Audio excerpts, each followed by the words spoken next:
Right. Yes. All right, so where did you grow up at? On 109th and Avalon.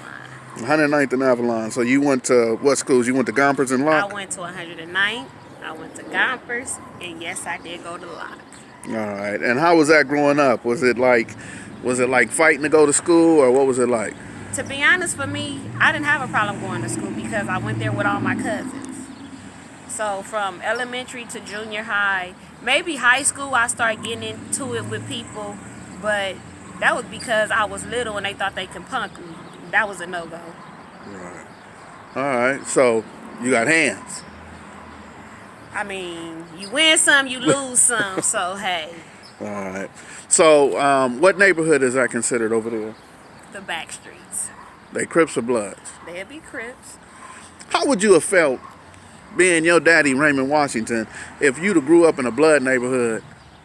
Would you have been able to even function? You know what I mean? Would that have been like something to think about, or would it have been like no guess, no issue, man? My daddy was the original Crip, so I gotta, I just never would have thought about that. But what you think? I mean, to be honest, I wouldn't know because I get along with everybody. Bloods, Crips, whatever. It's just, I guess it's just my personality.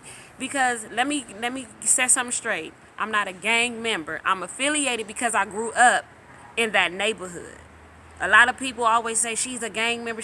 No, I'm not. But I did grow up on 109th and Avalon, born and raised over there. Okay. So it's like I always tell people the community is more like a family.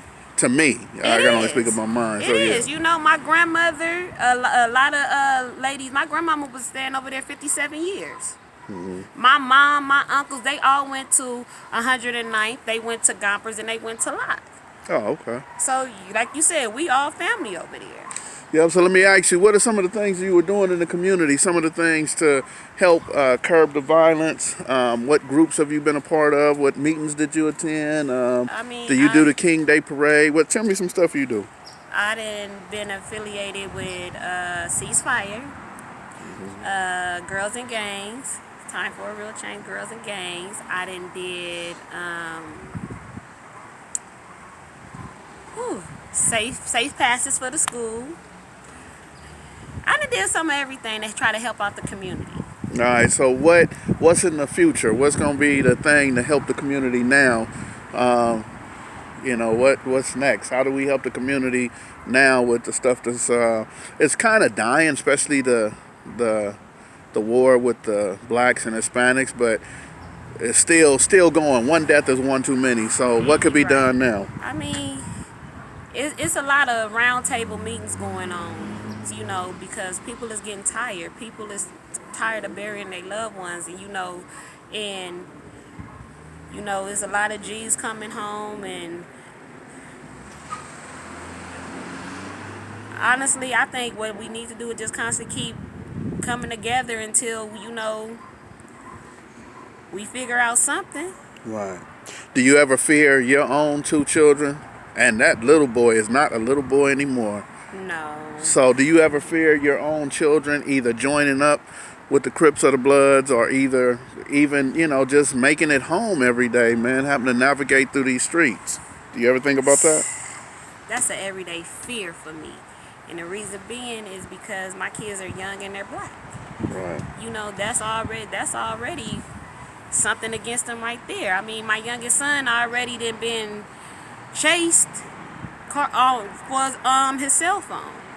My oldest son, some VNGs rolled up on him because they thought he was from over here because of the neighborhood we live in. So yes, it's an everyday fear for me. Right.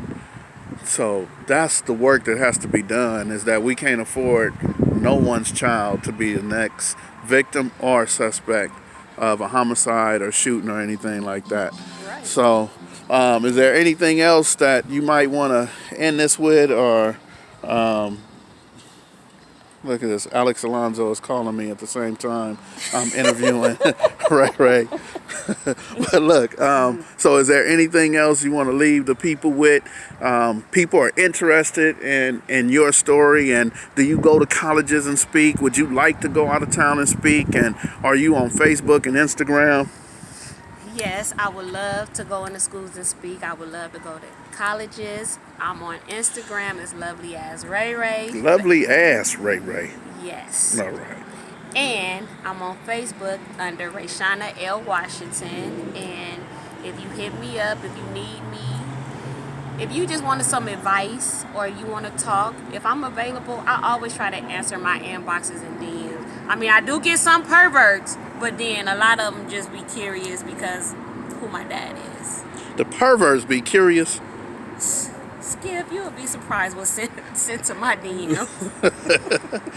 That's gonna be the third interview. The next interview we do, we gonna sit down and look at your DM and go through it and scroll through it. But what I want to say is that I hope that individuals who are out here claiming Crips and want to be true to the Crips, and even the older dudes who are out here trying to make a name for themselves now that they 60 and they want to tell the story of your daddy's story, that they help us turn around and make sure that your children are straight, to make sure that that they have a safe community for them to navigate around. Because for me, the one thing I would say is that the children of Raymond Washington are definitely off limits to whatever neighborhood wants to come and take a cell phone or want to come and hurt somebody. So yeah, that incident was funny because when my son told me, he said, "Mom, I hurry up and tuck my phone." And I told him, I said, "You could have gave him the phone. I got insurance on it. I'd rather have you than them to try to take your life over a cell phone." Right. All right. So thank you, Ray Ray. Truly appreciate you. That's Rayshana L. Washington on Facebook and lovely ass Ray Ray on Instagram. You got Snapchat? Yeah, I got Snapchat. All right. Y'all follow her. This is the daughter of Raymond Washington. Thanks, Ray Ray. You go.